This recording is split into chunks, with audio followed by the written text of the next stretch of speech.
Poverty. It changed the human spirit. How did they break free? Government can't solve these problems, but people can. Escape from Poverty wants to help. Guiding people like Amy, who makes pralines. I have a dream of not only having a candy store in Lafayette, but in the surrounding areas, and eventually go international. Families like Carol and Kelly.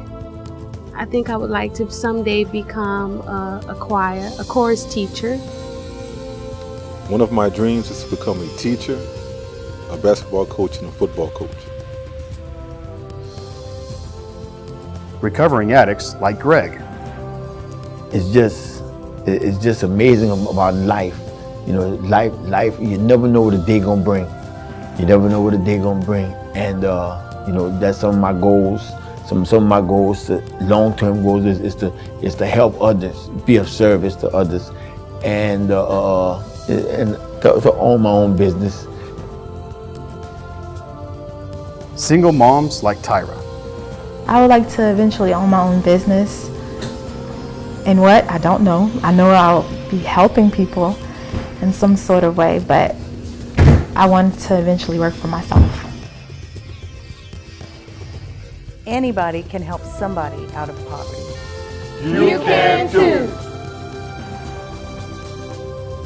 The people in these classes are also starring in a reality TV show.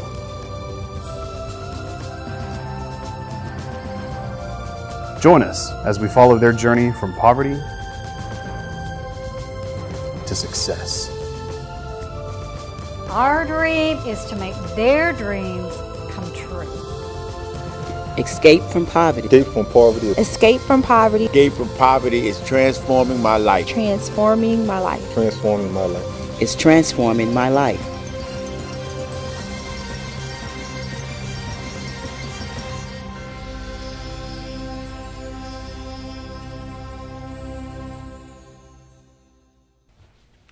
Hello, and welcome to Escape from Poverty's Life Skills classes. I'm Linda Lonka, the director, and joining us tonight as our teacher is Carol Pierce. Carol is a licensed professional counselor with Bienvenue Counseling Service here in Lafayette. She is the mother and wife and has two grown children, empty nester, and she's an amazing counselor, I'll tell you that. She's been a real blessing in my life. One of the unique things about Carol is that Carol raised her family and then took herself off to college and got her degree after her kids were raised. And so that's an inspiration to all of us, that it's never too late to get that education and go for your dreams. So Carol, thank you so much. Thanks. Okay, Bye. Great. Tonight we're going to talk on communication. And we thought communication because it is one of the keys to people being successful in a lot of areas of their life, whether it's their marriages or their family, their friendships, their work, you know, looking for jobs, how you keep a job. I mean, being able to have some communication skills is crucial. When you think of the word communication, what does it mean? What is communication? Because it's kind of a big word. It can mean a lot to a lot of different people. What is communication? Just some ideas. Talking, explaining yourself. Trying to get your point across, and you know, listening and trying to get your point across. Absolutely. That's a good definition of it. Anybody else? What does it mean to communicate? To me, I think they got a, I don't know what you call it, a diagram or a chart that I remember back in the day at school. You got the sender, and the receiver. Yeah. And the message is right in between. That's right. And what happens to that message most of the time? It doesn't go anywhere. It gets miscommunicated. That's right. It gets stuck in the middle a lot of times. Interpreted wrong or whatnot, misinterpretation of it, you know. That's right. So, yeah. So a lot of times if I see married couples in my office, one of the key things I'll say, what are your goals? And we talk about that, and almost inevitably is we need to communicate better.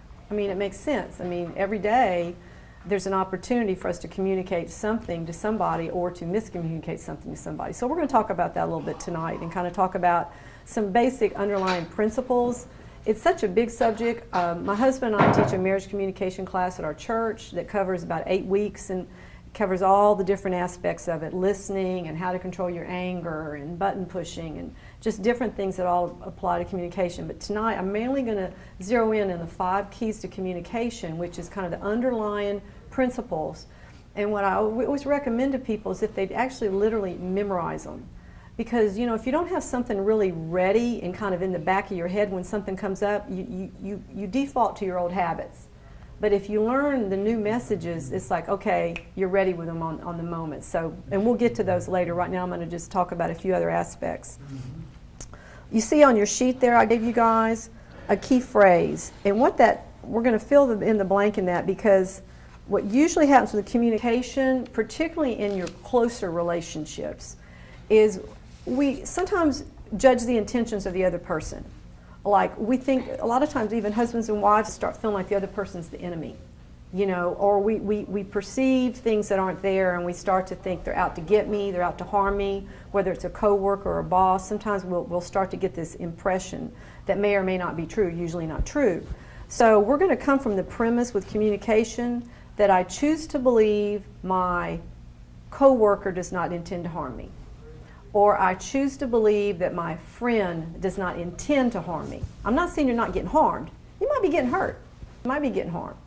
But that the idea is that's not what they're intending. This way. So you can just fill in the blank with that. You know, for a married couple, it's particularly important. I choose to believe that my wife does not intend to harm me. If I have that in the back of my head when my husband and I get into something, I have to remember, he's not my enemy, he's not trying to get me, he might even be mad at me or upset with me. Doesn't mean he's like deliberately trying to get me. So I'd like you to just kind of keep that in mind as we talk through the class and as you think about communicating with somebody else, that to not judge their intentions as wanting to do bad by you. Sometimes there's people in our life that are abusive. Sometimes people are trying to harm us, and you need to discern that. And when those situations come up, you shouldn't tolerate that. So I'm not saying you go through life like a doormat and just let everybody run over you, but it's to kind of more the idea of get the chip off your shoulder and be a little more open-minded so that you can actually, like you guys were saying, you know, receive, not just send a message, but receive a message. If you don't have trust, it's very difficult to communicate. If there's not some level of trust. You know, it doesn't have to be 100% trust, but some level of trust where you are willing to sit down with someone and have a discussion or an argument. You know, so I always call it an argument because a lot of times that's what it is, right? Very rarely are there discussions. We're going to aim for discussion, but a lot of times they're arguments. The most important conversation you will ever have is with who? Yourself. With yourself. And I know a lot of people want to say, with God, which is true. I mean, our conversations with God are valuable, so I'm not taking anything away from that. But what I mean by that statement is that there's a tape going on in your mind all the time. You're speaking to yourself. You're telling yourself messages. And so you need, when it comes to communication, you need to be real aware of your self-talk and whether that's a lie or the truth, what you're telling yourself, because it will largely determine your experience. You know, let's see. Greg, could you read Philippians 4, verse 8 for me, please? I closed the book. I can pull it out on mine pretty quick here. Okay. I don't know if I have that one marked, but Philippians. I got it. You got it? Philippians 4. You're all right. You're all right. Philippians 4 and 8. Verse 8, and take your time. Okay.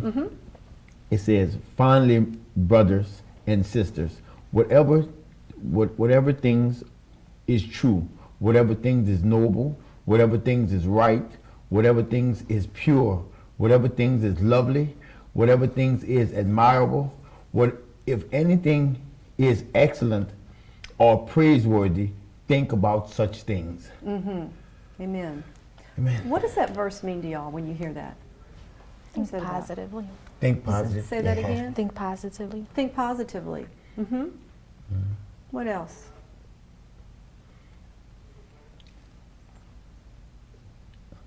Thinking positively. Try to speak positive. Speak positive as well. And what you're thinking on will create that positive. What you focus on is going to create those feelings. Your thoughts create your feelings, and your feelings create your behaviors. If you think about it, when someone's in an emotion, there's a thought that's preceded it. You know, there's always a thought, and so you retrace back to the thought. So whatever you're thinking on is going to create that emotion, and then emotion's going to create that behavior. So think about, let's say, Carolyn and I are both, we're having a disagreement. Like, this is something that's kind of come between us, and we're not getting along about something. If I'm thinking a thought about him, like judging him in a negative way and assuming he's this and assuming he's that, then it's going to stir up a certain emotion of me with probably impatience, frustration, anger, and then my behavior will follow, which might be something like I treat him rudely, I raise my voice. You know, you see the progression. So that scripture is really, really key. There's another scripture about taking your thoughts captive. You know, but what we think on, if you're thinking on the good things, then you're more likely to have a different emotion, and you're likely to have a different behavior. And all this applies to communication, because a lot of times communication is emotionally charged. You know, we're usually upset. That's the kind of communication we're talking about today. We're not talking about just getting to know somebody, and that we're really talking about the more difficult communication when we have a dispute. So let's say my thought, he and I are having disagreement, but my thought is more oriented to, look, he's been my friend for 10 years. You know, we've had problems in the past, but he's always been there for me. He, you know, helped out my kids when they were in trouble. He's really a good guy, but I'm kind of upset with him. When I sit down to meet with him, that's my thought, which is more positive, but notice truthful. Not making up like this fairy story, but truthful. When I sit down, my feelings are probably going to be more peaceful, more calm, and then my behavior is probably going to be more patient. You see the progression. So that's really, really important with any kind of communication, that you really take responsibility for your thinking before you go into that communication, okay? At the heart of every argument is the longing to be heard and understood. And that's just for people. That's core for all of us as human beings. At the end of the day, Tyra, if I have a disagreement with you, you know, we may never agree on it. There may be something that comes between us. Let's say there's a difference in how we believe, you know, something with disciplining our children, and we're girlfriends, and we never going to agree on it. As long as I feel like you get me, and you kind of hear my point of view, and you kind of understand me, what happens? I kind of go, I kind of calm down, because I feel respected and validated and those kind of things. So that's real important, is to remember that whoever you're going to communicate with, it's important that they feel heard and understood. And you deserve to be heard and understood as well. So if it's a close relationship, like a marriage or your kids or family, you want to be heard, understood, and loved. The loved comes in. Like, that's at the bottom line. It's like when you get upset with each other, you want to know they still love you, you know, whether it's your parents or whoever it is.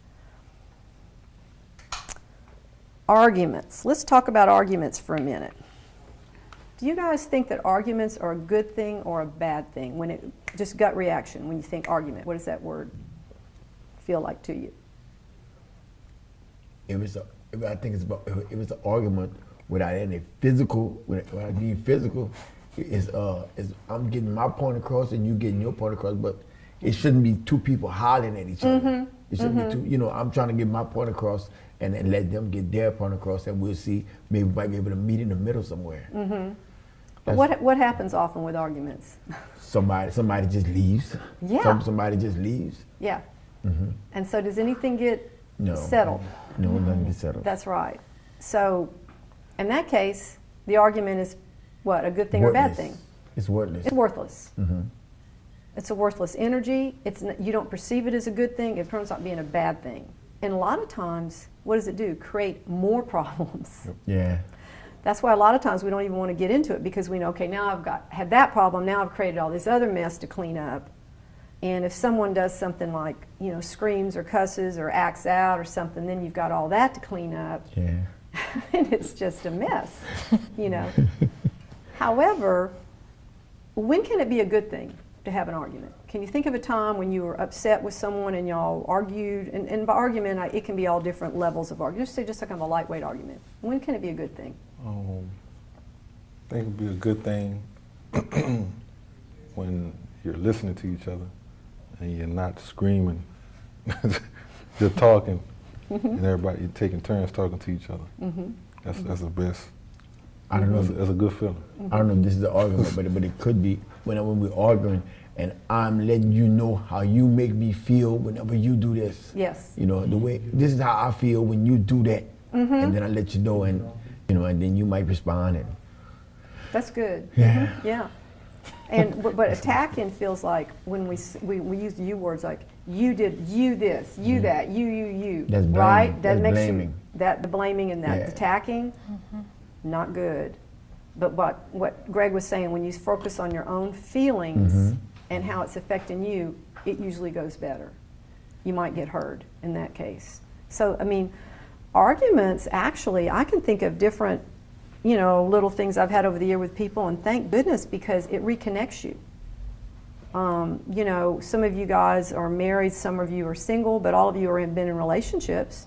And think about it, sometimes you need to have some conflict in order to clear everything out and get back to being close again and reconnect.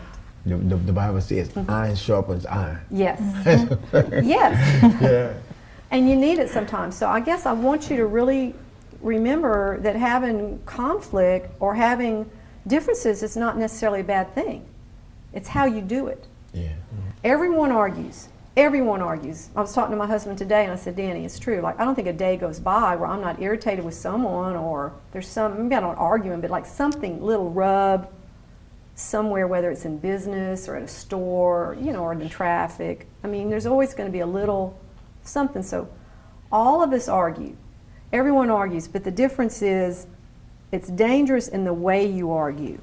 You have the potential to either wound and be destructive or to heal and restore. That's just going to go either way.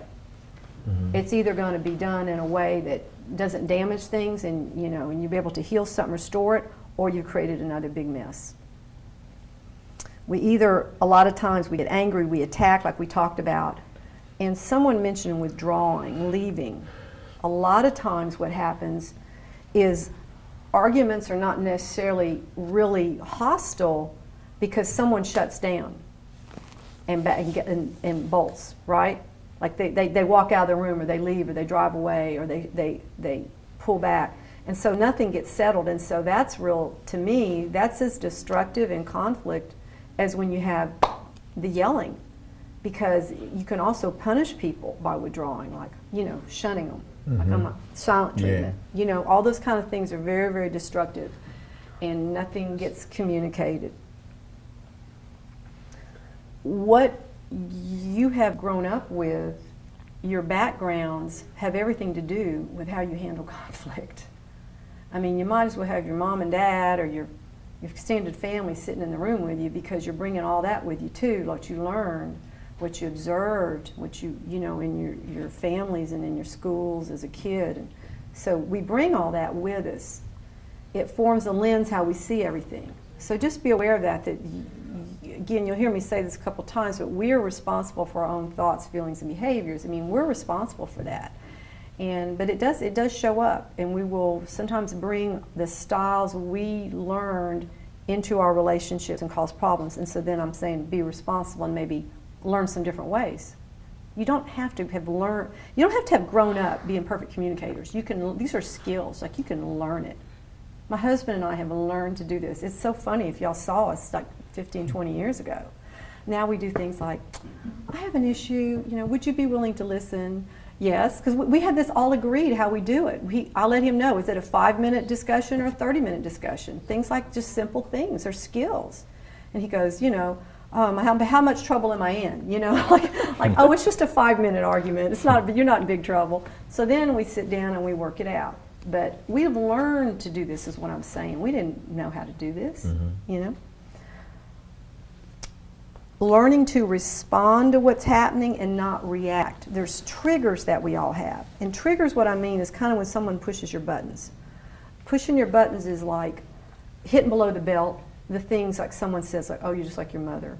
You know, things that seem, you know, say if you have a problem relationship with your mother, you act just like your mother. Or they throw their past in your face. What's that? They throw your past in your face. Yeah. Throw your past in your face. What are some of your buttons or buttons you can think of that get pushed by people? your sensitivities, the things that like really, you know, tread on you. I tell you what, I'm gonna throw a few out at y'all. I'm gonna throw a few out. Let me tell you what they can be like. They don't even have to be words. They don't have to be words. They can be gestures. They can be rolled eyes, like someone sighing at you, or it can be like the rolled eyes, or like, you know, disgusted look on their face. Yeah. I got two. Yeah, what are they? One is when you might be walking around in a store or something, and then somebody just looking at you, and you're like, and you look up again, they're still looking at you. And then you look again, they're still looking. Not good, huh? Then another one is kind of in a hurry, in traffic, and there's one car is the light, red light, then you got the car right in front of me, then I'm right there. You know, the light turned green, the person looking down, and everybody, all the other traffic going, and we still here. Like it's crossing over. That happened to me tonight. And I have my hand on the horn, like that happened today actually. I had my hand on the horn. I was about to push the horn. Then I guess they took off. I was like, my hand there. Yeah. That kind of a little bit too, because I'm about to blow that horn, and it took off. You're ready. Yeah. I'm like, man. That's a button. so That's a button. Traffic's a button. I mean, you know, it can be the things that all of a sudden we're just ticked off at. One of mine is when people bring up my past. When people bring up my past, and, you know, maybe criticize me or tell me something, you know, crazy about it, or if someone lies to me, I know they lying. That'll tick me off. Yeah. Yeah, I know you're lying, and you're still gonna lie now. You know, so that helps. So that will be one of the buttons that if you even sense that. Yeah. One of the ones that my husband and I, this is a silly, kind of sounds silly, but like we watch different types of television sometimes, you know, he likes the sports or whatever, and I like some of the reality shows, you know, and he'll come back where I'm watching my television, and he'll make this little comment, you know, like, wow, you sure can pick them, like, you know, he made this kind of insulting, and so it used to just make me go 90-0, you know, like, I'm tired to watch these shows. Next thing you know, this fight's breaking out, like, what's wrong with my shows? And, you know, like, just because you know. And then once we learn to identify what our triggers and our buttons were, they don't bother me as much. Now, anytime he says, you sure can pick them, I just start laughing. We just laugh about it now, because it's not, I know what it is. You know, kids, raising kids. I can remember my daughter would, you know, try to insult me, like, you know, you're not like the other parents are better than you, or, you know, those kind of things. And once I got used to that, I just go, yeah, that may be true. See, that I removed that button. Some are more serious, they're harder to remove, but like, say, the traffic ones and things, those aren't as deeply rooted. Those are just, you know, triggers. So I think when it comes to communication, be aware of your triggers. Be aware of what pushes your buttons. And more importantly, be aware of what pushes the other person's button. If there's someone close to you, sometimes we know what their buttons are, don't we? And sometimes we choose to what? Push them.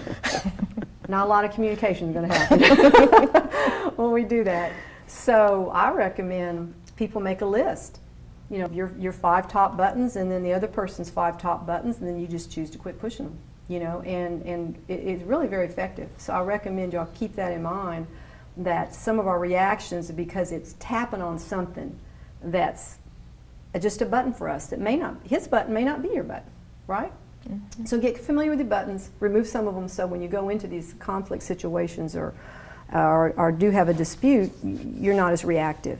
We need to learn how to respond and not react to some of these things. Yeah, my button is people pushing, what is it? Honking at me in traffic. Oh, so he would have pushed your button. We would have had all kinds of buttons in a row right there. I don't actually blow the horn, but I'll be like, can't stand that. I won't never do it though. So. Like, you don't know what's going on over here. Yeah, right. You don't know your story. I know. Okay. Y'all can turn to that next sheet. I think that the one on the 5 keys. Let's go ahead and look at that. The 5 keys to resolving conflict. This is actually out of Dudley Bienvenue's marriage series, that Married Happily Ever After, his series. But a lot of the, you know, he'll say, a lot of these things you will hear in different communication books. I mean, Stephen Covey, who wrote The 7 Habits of Highly Effective People, that's a New York Times. You have that one? Oh, yeah, I got that. You open it up, you will find that first one, seek to understand before being understood. You'll see it. So these are just common principles, and these are the ones I'm talking to you guys about, that I'd love to see you tape this up somewhere, read it regularly, memorize it until these principles are just second nature to you and a part of you, so that when you approach any kind of communication with someone, you're coming from this point of view. This first one is seek to understand. Let's see if I can get this.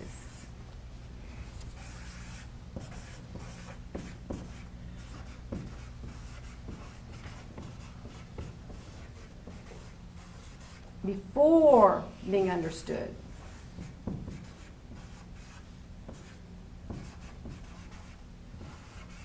Get this on here for you. That's number one. These are the 5 keys, is just what we call them. 5 keys to communication. What do you think that means, to seek to understand before being understood? Listen. Listen. We could have a whole session just on listening, couldn't we? Listening skills and how do we listen. But seek and understand means listen to the other person. So kind of play that out practically. Tyra, you and I have had an issue with something, and we sit down. What's going to be in the back of your mind if you go in with this principle? I'm going to listen to you before I respond. I'm going to hear you, everything you have to say, Mm-hmm. and not just think about the next thing I'm going to say. That's it. That's perfect. Yeah. That's absolutely perfect. What do we usually do? Think about what I'm going to say after. All I want to do is Yeah. get my point across. Hold on. Let me get, Make sure you get what's bothering me. That's what we do.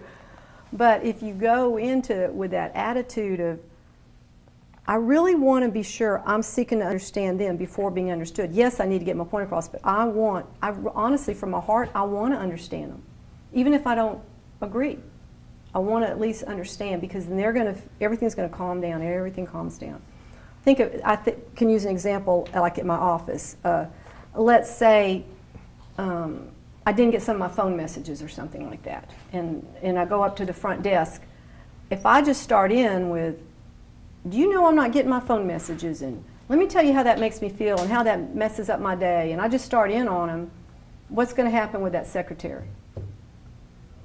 She either gonna withdraw or she gonna come back at you. That's right, one or the other, and I've caused a problem. Versus if I went in there with this principle, seek to understand before being understood, I might go up to the secretary and say, Jennifer, I haven't been getting a lot of my phone messages lately. Can you tell me what might be happening, or do you know if I've been getting those? Have you, and I ask her and I inquire instead of just starting at her. How's that going to go over with her? Well, It's going to go well. It's going to go well. It's fine. Then we get to solving a problem. So She should respond and not react. That's right. And that's what we want. We want us to respond and not react, but who else? We want The person we're talking to. the other person to respond and not react. It's very important, and it's so respectful. I've learned how to do this. I didn't grow up knowing how to do this. Right? I didn't. We were all right, but I'm just saying I didn't know that principle. And now, 90% of the time, not 100%, because we're not perfect. I'm not always going to go in and do things perfectly, right? But 90% of the time, before I go into something, I kind of stop myself and I think, okay, are you trying to understand the other person? It helps tremendously. So that's just the first one. The second one is speak appropriately.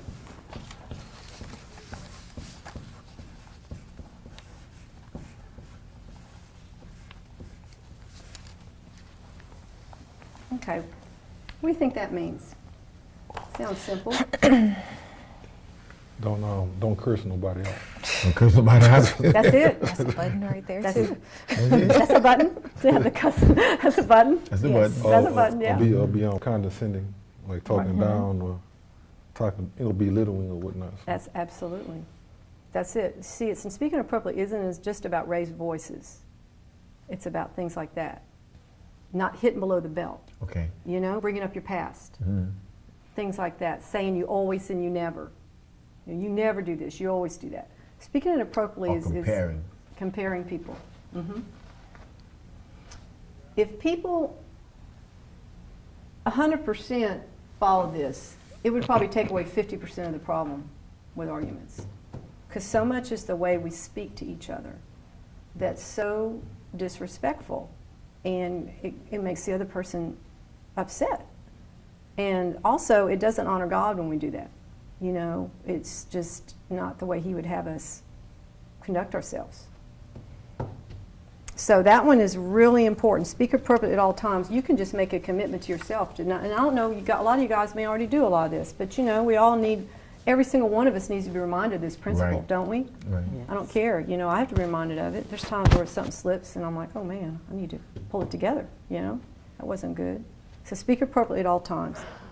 Number 3, again, these are simple principles, but a lot of times we don't do these, okay?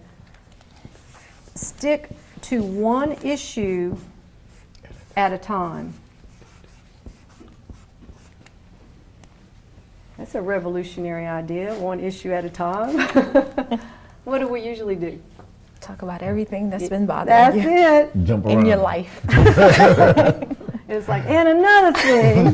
And then the time you did, you know, and you're going all the way from, I'm upset that you didn't help me with the dishes last night, to you didn't help me change the baby's diaper, to you're not bringing in enough money, to your mom is driving me crazy, to, you know, you're all over the place. So when we go to all these issues, what gets solved? Nothing. Nothing gets solved. When Dudley teaches this, I like it. He'll stand up there and he'll go,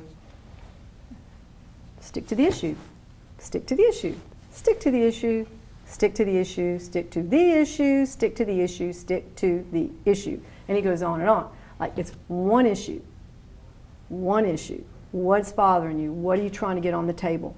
Tend to that issue, and then maybe introduce something else. But that one seems so simple, but we very rarely do that. 4 is work towards a solution. Focusing on needs and requests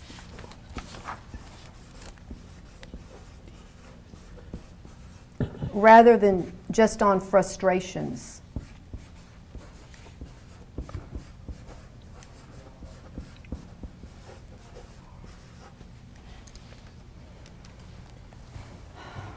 What do you think that's about, this one here? It's a little more to it. Put them before you. That's what. Put that person needs and requests before, you know, you try to solve their problem before you try to solve yours. That could be part of it. Definitely can be part of it. You know, and working towards a solution is helping everybody. You're considering them. But solution is the goal. Let's solve it. You know, if you can solve something, you can move on. We're not going to solve all our problems. My husband and I have issues, they're never going to be solved. There's always going to be those few things that you're not going to see eye to eye on, and that's okay. But if I used to have, 90% of the things that don't get solved, what if we start solving and we only have 20% of the things that don't get solved? That's a huge difference, is to be able to solve more of your issues with whoever it is. This could be, this isn't, just, your personal relationships. This can be work relationships. If you have a boss that you knock heads with or just doesn't go right, if you have some solutions to some of the issues, that's much better than disagreeing on everything. But you want to focus on the needs and requests, like what you're asking for, what's on the table, what's needed and what's requested, instead of just staying at and we're going to talk about this, and this is the next part we're getting to. I'm going to explain more of it. Instead of just frustration, because usually what we do is we stay on the frustration, I'm mad at you. We stay on and on and on about we're frustrated with. We never even ask for what we want. I mean, think about it. You never help me with the kids. You never, you're this, you're that. Instead of would you be willing to spend 30 minutes after you get home with the children? Or, make a request. We're going to talk about that. We often don't do that with communication. We don't communicate what we need and what we want. 'Cause that's hard to believe, huh? But if you really think about it, we don't a lot of times. We just Go with the flow. We just rant. Yeah. We just stay on what we're upset about, and we don't really ask for what we want. So this one's very important. The last one is my favorite because I'm a realist, okay? So we're going to agree to disagree.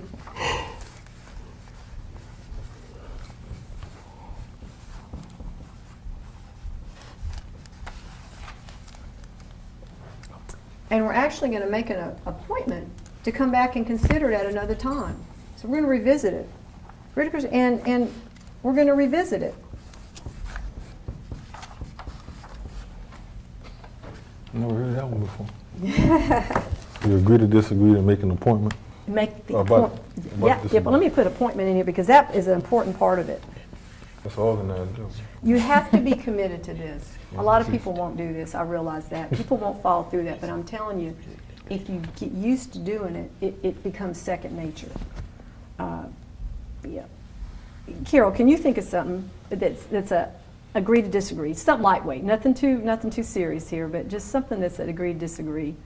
Might have to do maybe with how much chores money, or money. how much money to spend, on budgeting.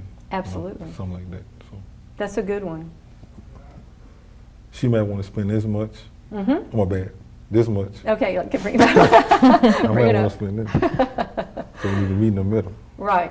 So we got to agree to disagree. And so if you have a basic way, if you go through the world where you're thinking, keep it down here, and another person, it might be your spouse or something, is a person who's more up here, it's not necessarily always who's right and who's wrong. It's just different. It's a different way of approaching things sometimes. I don't know in your situation, but I'm just saying sometimes it's just differences, the way he likes to do it, the way she likes to do it. You're going to solve some of that, but you may never solve it completely, that some issues because you're just coming from a different point of view. So in those cases, you sit down, you listen, you take turns back and forth, one listens, one speaks, back and forth. If you get nowhere, or if it starts to get heated, then you just kind of go, we're not getting anywhere. Mm-hmm. Look, we're not agreeing, so why don't we agree to disagree, but let's set up a time to come back and talk about this again. And so then you table it. You just say, close it up. Okay, well, how about maybe tomorrow afternoon at 4 when the kids aren't around, we'll sit and we'll talk about the budget again. And then you go about your day. You go on to whatever you want to do that night. You don't stay mad all day. You just go on and you live your life. Instead, what people do is they stay all embroiled because they don't agree. Just agree to disagree. Make an appointment and go back and revisit it, and you will find you can solve more things and you'll be able to communicate better in that aspect because you're not just worn out and just frustrated with each other. Tell me what y'all think. Any of these kind of sticking with you? Mm-hmm. Which ones do you think are the harder ones to do? Number 4. That one? Solutions. Mm-hmm. Yeah, getting to a solution. It is hard. A lot of times we don't. That one. They all take a certain amount of discipline. You have to purpose to do them. But can you see that you don't have to have, this doesn't have to be your natural personality. You don't have to have been raised knowing all this. This is just something you can choose. You can actually choose it. And like I said, you would probably laugh if you saw my husband and I sometimes doing this stuff. And we laugh at it because we know it's like textbook, it's something we learn. But you know what? It works. And it's just more peaceful. We agree to disagree and we go on and we do something for the rest of the day. And we just come back to it. Because there's some things we'll never settle, so we don't spend a lot of time on them. But some of the others that we know we can maybe get to a solution, we'll come back until we kind of compromise. So keep those in mind. Okay. All right, let me give y'all one more little thing we're going to do. Why don't you pass this down there? I think I have enough of this.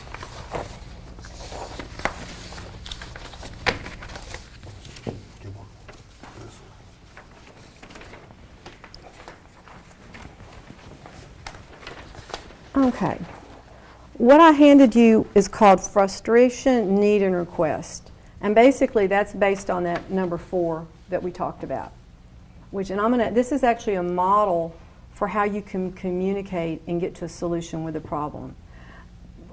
We're not going to do it exactly this way. You know what I'm saying? You're all going to have your own styles, your own way of speaking. It's not going to be exactly like this rigid. But at least this gives you a structure to think about, how can I approach having a conflict? So this is a way to have a healthy conflict, basically, with something you're frustrated about that you need to communicate to somebody else that's bothering you and what you need from them.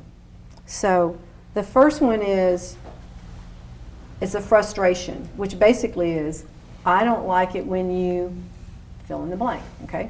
We'll come back to that. Need. What I want or need. What I want or need from you is, fill in the blank.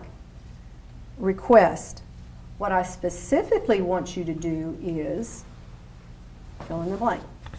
So, for example, let's take one of these on here. Then I'm going to have y'all throw out some. We can actually maybe solve a problem or two you have. I don't know. But frustration, and this is kind of what Carol was saying. I don't like it when you spend money that's not budgeted without consulting me. Something like that. Can you see? So, frustration. I'll write that on here.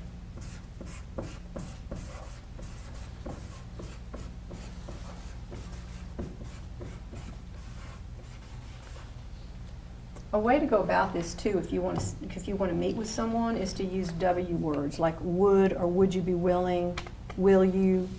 That kind of is like, would you be willing to sit down with me for 10 minutes? I'm a little bothered about something. So it's real respectful to ask someone, would you be willing to sit with me for a minute, or can we talk about this right now? Instead of just starting in on someone when they're not ready for it, like they're in the middle of the Astros game or something's going on and they don't, they're not ready. They've just come home from a hard day's work. Or you're not feeling well. So I think sometimes asking, is this a good time to talk? Would you be willing to talk about this problem that we've been having? And so then you sit down with it. That works with a coworker, bosses, that kind of thing too, is to ask permission to have that conversation.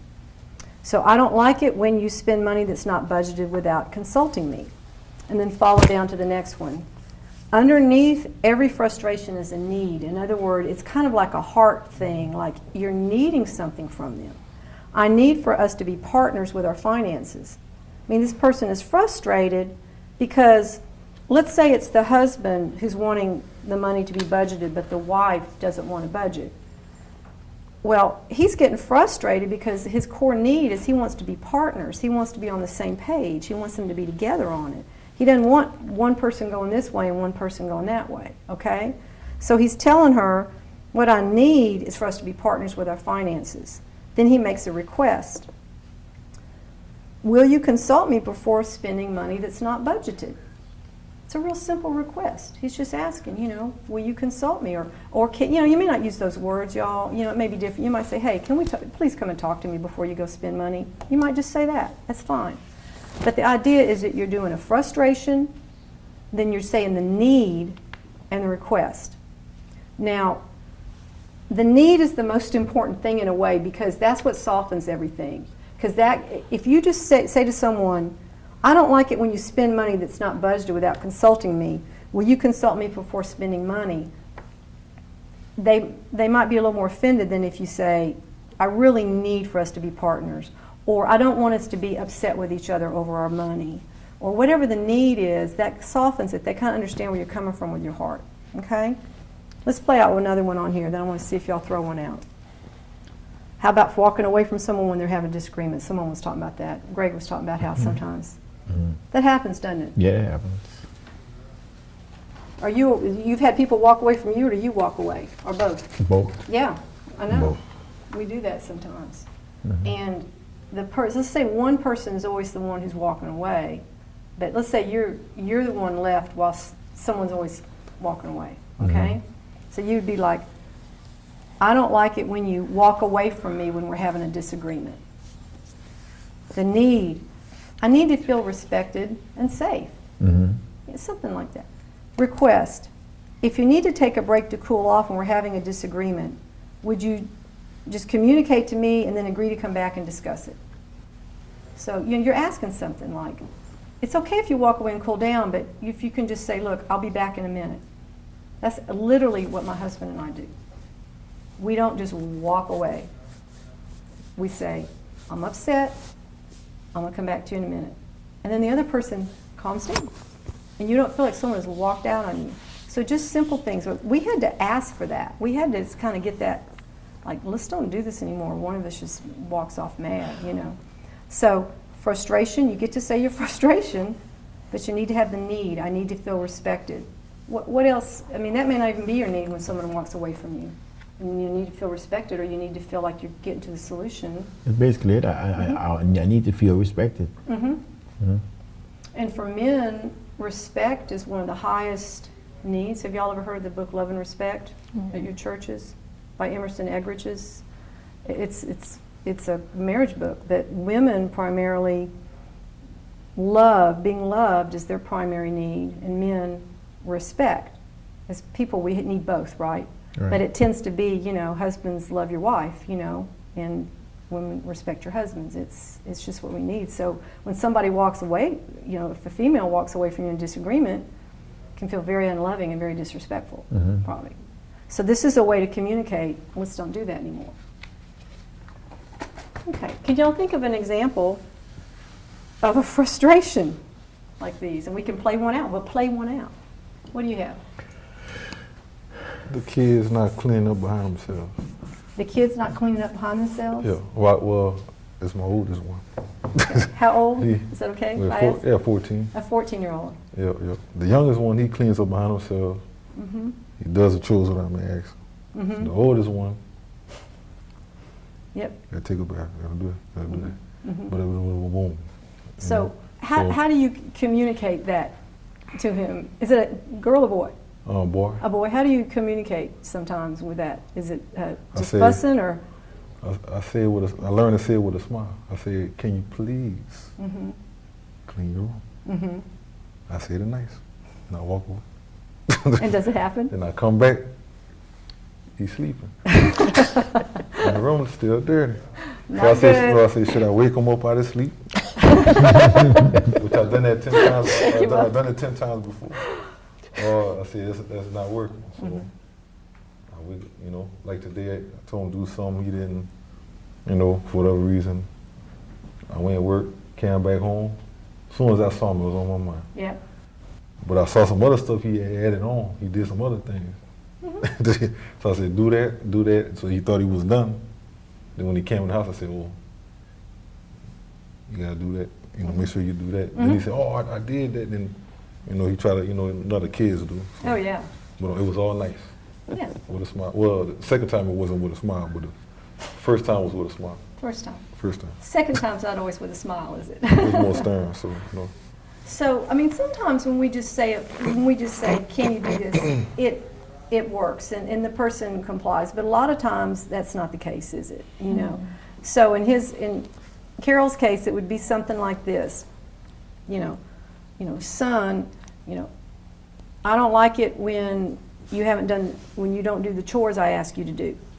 Something like that. Is that close? Yeah, on a timely fashion. Yeah. Is that what your issue is? So his issue is frustrations. I don't like it when you don't do the chores I've asked you to do. Need. I need to be respected or something like that. I need to feel I can trust you, or I need you to do your chores. yeah, but what's the need? See, this is the hard part. You need the chores done, but you have a need. You have I a need to understand that you're listening to them. Yeah, I need to need to feel obey. I'm listened to. Yeah. And that respect usually it. has to do with respect. So, you know, I need to feel like you're listening to me and respecting my requests. Will you do your chores every time when I ask you to do them? And then you go back and forth. So that's basically the model. And it's just a way, you know, it's a frustration, need, and request. And all three components of that are very helpful in communication. And you can just plug in whatever the issue is. So, any thoughts on these? I'll get my first try tonight with it. I'm That's sure. it. Read your worksheet. I'll see something. Okay, Amy, would you read us Ephesians 4:29, please? Ephesians 4:29 to 32, which is a keynote scripture about everything we've been talking about tonight. Do not let any unwholesome talk come out of your mouths, but only what is helpful for building others up according to their needs, that it may benefit those who listen. And do not grieve the Holy Spirit of God, with whom you were sealed for the day of redemption. Get rid of all bitterness, rage, and anger, brawling and slander, along with every form of malice. Be kind and compassionate to one another, forgiving each other just as in Christ God forgave you. Mm-hmm. It's pretty good, isn't it? Mm-hmm. It pretty much says it all. I love that scripture. That whole passage has so much about how we're to treat each other, how we're to, and communication is so much about relationship. It's not about just getting what you want. It's about trying to not damage the relationship in the meantime and be connected and be, together afterwards. That's what it really is about. If you're my friend or my sibling or whatever, I want to communicate. I don't want us to be disconnected afterwards. I want us to be okay. So that passage is beautiful. And forgiveness is key. With anything with, dispute or conflict, make sure you're taking care of any unfinished business you have against somebody, forgiving them, so when you go into that communication or conflict issue, you're not carrying all that baggage with you. You're not as angry. So I think going with that heart there of being kind and compassionate, this is what it's about, So any other thoughts you guys had? You're going to go communicate with everybody now. I enjoyed the class. Well, good. Mm-hmm. I hope some of it sinks in, just whatever. You know what I always say is I always pray for God just to let what needs to stick. And all this, just let the other go away, because this is a lot to take in, but I just pray what needs to stick sticks. And the rest just fall away. If you come away with just a couple things that shift you a little bit when you communicate, I think it'll help you a lot. Thank you, Carol, so much Sure. for the time you've given to do Great. this. I loved it. It's fun. And thank you for joining us here on Escape from Poverty's Life Skills classes. Have a good evening.